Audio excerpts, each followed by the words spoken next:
পৃথিবীতে সবচাইতে শ্রেষ্ঠতম দোয়ার স্থান হলো মা বাবা।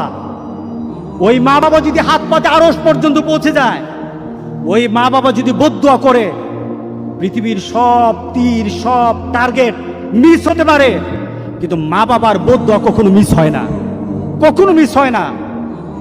আর সন্তান মা বাবার জন্য যখন দোয়া করে, পৃথিবীর কোনো হুজুর, পৃথিবীর কোনো বুজুর্গ ব্যক্তির দোয়া কবুলের ব্যাপারে সন্দেহ থাকতে পারে, কিন্তু সন্তান যখন মা বাবার জন্য দোয়া করে, এই দোয়া আল্লাহ ফেলে দেয় না।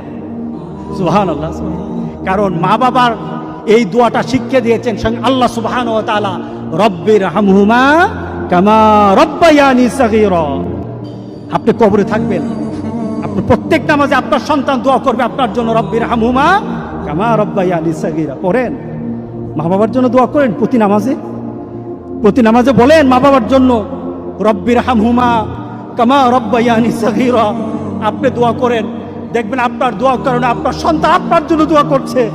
আপনাকে আল্লাহ যেন এমন সুযোগ করে দেয়, এমন কুলাঙ্গার সন্তান যেন আমাদের সন্তানগুলো আল্লাহ না বানায়। সবাই বলেন আল্লাহুম্মা আমিন।